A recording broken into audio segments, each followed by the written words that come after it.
जय माता दी दोस्तों। ओम गंगणपतये नमः। दोस्तों, अभी तक हमने प्रथम अध्याय, द्वितीय अध्याय, तृतीय अध्याय, चतुर्थ अध्याय का पाठ किया। अब हम चौथे दिन के लिए पंचम अध्याय और षष्ठम अध्याय का पाठ करेंगे। देवताओं द्वारा देवी की स्तुति, चंडमुंड के मुख से अंबिका के रूप की प्रशंसा सुनकर शुंभ का उनके पास दूत भेजना और दूत का निराश लौटना, अब ये हम पंचम अध्याय में पढ़ेंगे। ओम इस उत्तर चरित्र के रुद्र ऋषि हैं और महासरस्वती देवता है। अनुष्टुप छंद है, भीमा शक्ति है, भ्रामरी बीज है, सूर्य तत्व है और सामवेद स्वरूप है। महासरस्वती की प्रसन्नता के लिए उत्तर चरित्र के पाठ में इसका विनियोग किया जाता है, जो अपने कर कमलों में घंटा, शूल, हल, शंख, मूसल, चक्र, धनुष और बाण धारण करती हैं। शरद ऋतु की शोभा संपन्न चंद्रमा के समान जिनकी मनोहर कांति है, जो तीनों लोगों की आधारभूता और शुंभ आदि दैत्यों का नाश करने वाली है, तथा गौरी के शरीर से जिनका प्रागट्य हुआ है, उन महासरस्वती देवी का मैं निरंतर भजन करता हूँ। ऋषि कहते हैं, पूर्व काल में शुंभ और निशुंभ नाम के असुरों ने अपने बल के घमंड में आकर शचीपति इंद्र के हाथ से तीनों लोगों का राज्य और यज्ञ भाग छीन लिए। वे ही दोनों सूर्य, चंद्रमा, कुबेर, यम और वरुण के अधिकार का भी उपयोग करने लगे। वायु और अग्नि का कार्य भी वे ही करने लगे। उन दोनों ने सब देवताओं को अपमानित, राज्य भ्रष्ट, पराजित तथा अधिकारहीन करके स्वर्ग से निकाल दिया। उन दोनों महान असुरों से तिरस्कृत देवताओं ने अपराजिता देवी का स्मरण किया और सोचा, जगदम्बा ने हम लोगों को वर दिया था कि आपत्ति काल में स्मरण करने पर मैं तुम्हारी सब आपत्तियों का तत्काल नाश कर दूंगी। यह विचार कर देवता गिरिराज हिमालय पर गए और वहां भगवती विष्णु माया की स्तुति करने लगे। देवता बोले, देवी को नमस्कार है, महादेवी शिवा को सर्वदा नमस्कार है, प्रकृति एवं भद्रा को प्रणाम। हम लोग नियम पूर्वक जगदम्बा को नमस्कार करते हैं। रौद्रा को नमस्कार है, नित्या, गौरी एवं धात्री को बारंबार नमस्कार है। ज्योत्स्नामयी चंद्र रूपिणी एवं सुख स्वरूपा देवी को सतत प्रणाम है।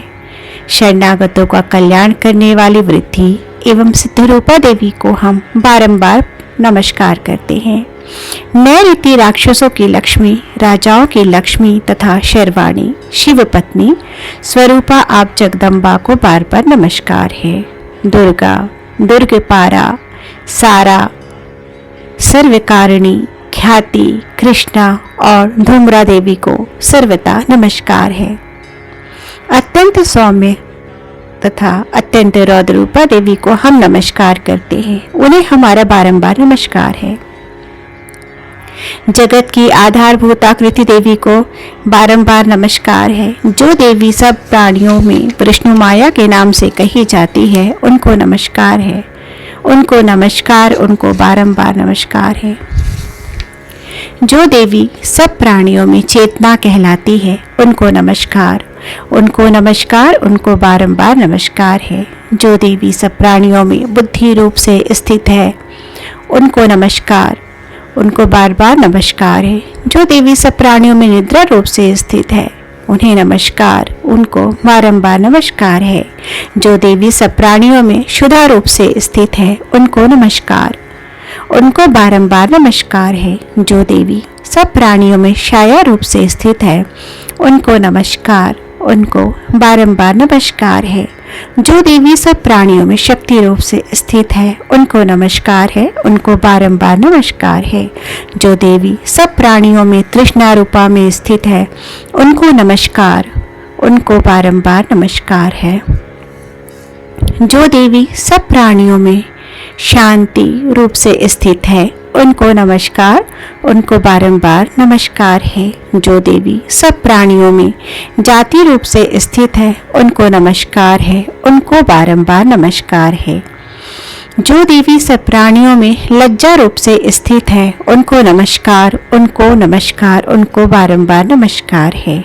जो देवी सब प्राणियों में शांति रूप से स्थित है, उनको नमस्कार, उनको नमस्कार, उनको बारंबार नमस्कार है। जो देवी सब प्राणियों में श्रद्धा रूप से स्थित है, उनको नमस्कार, उनको बारंबार नमस्कार है। जो देवी सब प्राणियों में कांति रूप से स्थित है, उनको नमस्कार, उनको बारंबार नमस्कार है। जो देवी सब प्राणियों में लक्ष्मी रूप से स्थित है, उनको नमस्कार, उनको नमस्कार, उनको बारंबार नमस्कार है।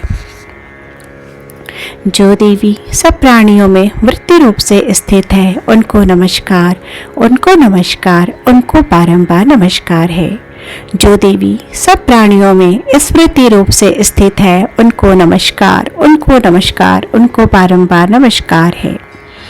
जो देवी सब प्राणियों में दया रूप से स्थित है, उनको नमस्कार, उनको नमस्कार, उनको बारंबार नमस्कार है। जो देवी सब प्राणियों में तुष्टि रूप से स्थित है, उनको नमस्कार, उनको नमस्कार, उनको बारंबार नमस्कार है। जो देवी सब प्राणियों में माता रूप में स्थित है, उनको नमस्कार, उनको बारंबार नमस्कार है। जो देवी सब प्राणियों में भ्रांति रूप से स्थित है, उनको नमस्कार, उनको बारंबार नमस्कार है। जो देवी जीवों के इंद्रिय वर्ग की अधिष्ठात्री देवी एवं सब प्राणियों में सदा व्याप्त रहने वाली है, उन व्याप्त देवी को बारंबार नमस्कार है। जो देवी चैतन्य रूप से इस संपूर्ण जगत को व्याप्त करके स्थित है, उनको नमस्कार, उनको नमस्कार, उनको बारंबार नमस्कार है।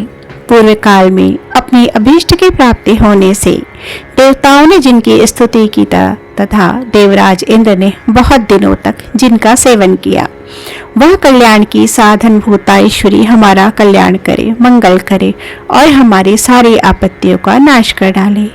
उद्दंड दैत्यों से सताए हुए हम सभी देवता जिन परमेश्वरी को इस समय नमस्कार करते हैं तथा जो भक्ति से विनम्र पुरुषों द्वारा स्मरण किए जाने पर तत्काल ही संपूर्ण विपत्तियों का नाश कर देती है, वे जगदम्बा हमारा संकट दूर करें। ऋषि कहते हैं, राजन, इस प्रकार जब देवता स्तुति कर रहे थे, उस समय पार्वती देवी गंगा जी के जल में स्नान करने के लिए वहां पर आई। उन सुंदर मोहों वाली भगवती ने देवताओं से पूछा, आप लोग यहाँ किसकी स्तुति करते हैं? तब उन्हीं के शरीर कोश से प्रकट हुई शिवा देवी बोली, शुंभ दैत्य से तिरस्कृत और युद्ध में निशुंभ से पराजित हो यहाँ एकत्रित हुए ये समस्त देवता यह मेरी ही स्तुति कर रहे हैं। पार्वती जी के शरीर कोश से अंबिका का प्रादुर्भाव हुआ था, इसलिए वे समस्त लोकों में कौशिकी कही जाती हैं। कौशिकी के प्रकट होने के बाद पार्वती देवी का शरीर काले रंग का हो गया, अतः वे हिमालय पर रहने वाली कालिका देवी के नाम से विख्यात हुई। तदंतर शुंभ निशुंभ के भृत्य चंड मुंड वहां आए और उन्होंने परम मनोहर रूप धारण करने वाली अंबिका देवी को देखा। फिर वे शुंभ के पास जाकर बोले, महाराज, एक अत्यंत मनोहर स्त्री है जो अपने दिव्य कांति से हिमालय को प्रकाशित कर रही है। वैसा उत्तम रूप कहीं किसी ने नहीं देखा होगा। असुरेश्वर, पता लगाइए कि वह देवी कौन है और उसे ले आइए। स्त्रियों में तो वह रत्न है, उसका प्रत्येक अंग बहुत ही सुंदर है तथा वह अपने अंगों की प्रभा से संपूर्ण दिशाओं में प्रकाश फैला रही है। दैत्यराज, अभी वह हिमालय पर ही मौजूद है, आप उसे देख सकते हैं। प्रभु, तीनों लोकों में मणि, हाथी और घोड़े आदि जितने भी रत्न हैं, वे सब इस समय आपके घर में शोभा पाते हैं। हाथियों में रत्नभूत ऐरावत, यह परिजात का वृक्ष और यह उच्च श्रवा घोड़ा, यह सब आपने इंद्र से ले लिया है। हंसों में से जुता हुआ यह विमान भी आपके आंगन में शोभा पाता है। यह रत्नभूत अद्भुत विमान जो पहले ब्रह्मा जी के पास था, अब आपके पास लाया गया है। यहाँ माँ पद्म नामक विनिधि आप कुबेर से छीन लाए हैं। समुद्र ने भी आपको किंजलकिनी नामक की माला भेंट की है जो केसरों से सुशोभित है और जिसके कमल कभी कुमलाते नहीं है। सुवर्ण की वर्षा करने वाला वरुण का छत्र भी आपके घर में शोभा पाता है तथा यह श्रेष्ठ रथ जो पहले प्रजापति के अधिकार में था अब आपके पास मौजूद है। दैत्येश्वर, मृत्यु की उत्क्रांतिता नामक वाली शक्ति भी आपसे छीन ली गई है तथा वरुण का पाश और समुद्र में होने वाले सब प्रकार के रथ आपके भाई निशुंभ के अधिकार में है। अग्नि ने भी स्वतः शुद्ध किए हुए 2 वस्त्र आपकी सेवा में अर्पित किए हैं। दैत्यराज, इस प्रकार सभी रत्न आपने एकत्रित कर लिए हैं। फिर जो यह स्त्रियों में रत्न रूप कल्याणमय देवी है, इसे आप क्यों नहीं अपने अधिकार में कर लेते? ऋषि कहते हैं, चंडमुंड का यह वचन सुनकर शुंभ ने महादैत्य सुग्रीव को दूत बनाकर देवी के पास भेजा और कहा, तुम मेरी आज्ञा से उसके सामने ये बातें कहना और ऐसा उपाय करना जिससे प्रसन्न होकर वह शीघ्र यहाँ आ जाए। वह दूत पर्वत के इस अत्यंत रमणीय प्रदेश में जहाँ देवी मौजूद थी गया और मधुरवाणी में कोमल वचन बोला। दूत बोला, देवी, दैत्यराज शुंभ इस समय तीनों लोकों के परमेश्वर हैं। मैं उन्हीं का भेजा हुआ दूत हूँ और यहाँ तुम्हारे ही पास आया हूँ। उनकी आज्ञा सदा सब देवता एक स्वर से मानते हैं, कोई उनका उल्लंघन नहीं कर सकता है। वे संपूर्ण देवताओं को परास्त कर चुके हैं। उन्होंने तुम्हारे लिए एक संदेश भेजा है, उसे सुनो। संपूर्ण त्रिलोकी को मेरे अधिकार वश में है। देवता भी मेरी आज्ञा के अधीन चलते हैं। संपूर्ण यज्ञों के भागों को मैं ही पृथक पृथक भोगता हूँ। तीनों लोकों में जितने श्रेष्ठ रत्न हैं वे सब मेरे अधिकार मेरे वश में है। देवराज इंद्र का वाहन ऐरावत जो हाथियों में रत्न के समान है मैंने छीन लिया। क्षीर सागर मंथन करने से जो अश्वरत्न उच्चैश्रवा प्रकट हुआ था उसे देवताओं ने मेरे पैरों पर पड़कर समर्पित किया है। सुंदरी, उनके सिवा और जितने भी रत्नभूत पदार्थ देवताओं, गंधर्वों और नागों के पास थे वे सब मेरे ही पास आ गए हैं। देवी, हम लोग तुम्हें संसार की स्त्रियों में रत्न मानते हैं, अतः तुम हमारे पास चली आओ, क्योंकि रत्नों का उपयोग करने वाले हम ही हैं। चंचल कटाक्ष वाली सुंदरी, तुम मेरी या मेरे भाई महापराक्रमी शुंभ की सेवा में आ जाओ, क्योंकि तुम रत्न स्वरूपा हो। मेरा वरण करने से तुम्हें तुलना रहित महान ऐश्वर्य की प्राप्ति होगी। अपनी बुद्धि से यह विचार कर तुम मेरी पत्नी बन जाओ। ऋषि कहते हैं, दूत के योग कहने पर कल्याणमयी भगवती दुर्गा देवी जो इस जगत को धारण करती है मन ही मन गंभीर भाव से मुस्कुराई और इस प्रकार बोली। देवी ने कहा, दूत, तुमने सत्य कहा है, इसमें तनिक भी मिथ्या नहीं है। शुंभ तीनों लोकों के स्वामी है और निशुंभ भी उसी के समान पराक्रमी है, किंतु इस विषय में मैंने जो प्रतिज्ञा कर ली है उसे मिथ्या कैसे करूं? मैंने अपनी अल्प बुद्धि के कारण पहले से जो प्रतिज्ञा कर रखी है उसे सुनो। जो मुझे संग्राम में जीत लेगा, जो मेरे अभिमान को चूर्ण कर देगा और संसार में जो मेरे समान बलवान होगा वही मेरा स्वामी होगा। इसलिए शुंभ अथवा महादैत्य निशुंभ स्वयं ही यहाँ पधारे और मुझे जीतकर शीघ्र ही मेरा पाणी ग्रहण कर ले। इसमें विलंब की क्या आवश्यकता है? दूत बोला, देवी, तुम घमंड से भरी हो, मेरे सामने ऐसी बातें ना करो। तीनों लोकों में ऐसा कौन पुरुष है जो शुंभ निशुंभ के सामने खड़ा हो सके? देवी, अन्य दैत्यों के सामने भी सारे देवता युद्ध में नहीं ठहर सकते, फिर तुम अकेली स्त्री होकर कैसे ठहर सकती हो? जिन निशुंभ आदि देवता के सामने इंद्र आदि सभी देवता भी युद्ध में खड़े नहीं हुए, उनके सामने तुम स्त्री होकर कैसे जाओगी? इसलिए तुम मेरे कहने से ही शुंभ निशुंभ के पास चली जाओ। ऐसा कहने से तुम्हारे गौरव की रक्षा होगी, अन्यथा जब वे केश पकड़कर घसीटेंगे तब तुम्हें अपनी प्रतिष्ठा खोकर जाना पड़ेगा। देवी ने कहा, तुम्हारा कहना ठीक है। शुंभ बलवान है और निशुंभ भी बड़े पराक्रमी हैं, किंतु मैं क्या करूं? मैंने पहले बिना सोचे समझे प्रतिज्ञा कर ली है, अतः अब तुम जाओ। मैंने तुमसे जो कहा है वह सब दैत्यराज से आदरपूर्वक कहना, फिर वे जो उचित जान पड़े करें। इस प्रकार श्री मार्कंडेय पुराण में सार्वणिक मनवंतर की कथा के अंतर्गत देवी महात्म्य में देवी दूत संवाद नामक 5वां अध्याय पूरा हुआ। बोलिए जय माता दी। दोस्तों, अब मैं षष्ठोध्याय का पाठ करती हूँ। ओम गंगणपतये नमः। जय माता दी। मैं सर्वजेश्वर भैरव के अंक में निवास करने वाली परमोत्कृष्ट पद्मावती देवी का चिंतन करता हूँ। वे नागराज के आसन पर बैठी हैं। नागों के फड़ों में सुशोभित होने वाली मणियों की विशाल माला से उनकी देहलता उद्भासित हो रही है। सूर्य के समान उनका तेज है।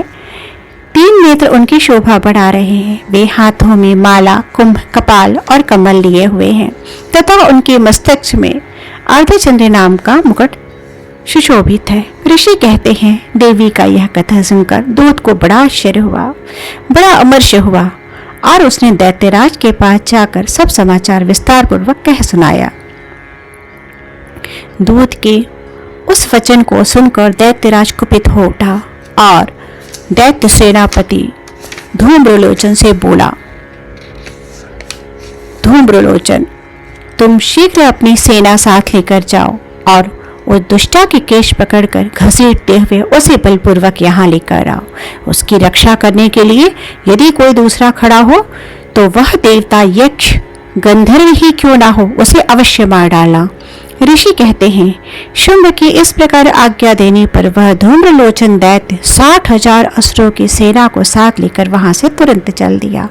वहां पहुंचकर उसने हिमालय पर रहने वाली देवी को देखा और ललकार कर कहा, अरे तो निशुंभ शुंभ के पास चल।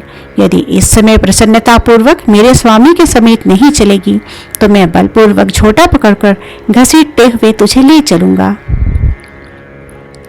देवी बोली, तुम्हें दैत्यों के राजा ने भेजा है।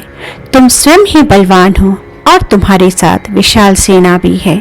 ऐसी दशा में यदि मुझे बलपूर्वक ले जाना चाहोगी तो मैं तुम्हारा क्या कर सकती हूँ। ऋषि कहते हैं, देवी के योग कहने पर असुर धूम्रलोचन उनकी ओर दौड़ा। तब अंबिका ने हुं शब्द के उच्चारण मात्र से उसे भस्म कर दिया। फिर तो क्रोध में भरी हुई देवी, दैत्यों की विशाल सेना और अंबिका ने एक दूसरे पर तीखे सायकों, शक्तियों तथा फरसों की वर्षा आरंभ की।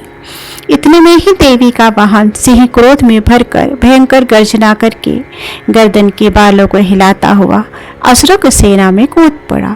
उसने कुछ दैत्यों को पंजे की मार से, कितनों को अपनी जबड़ों से और कितनों को ही महादैत्यों को पटक कर ऊंट की दाढ़ों से घायल करके मार डाला। उस सिंह ने अपने नखों से कितनों के पेट फाड़ डाले और थप्पड़ मारकर कितनों के सिर धड़ से अलग कर लिए।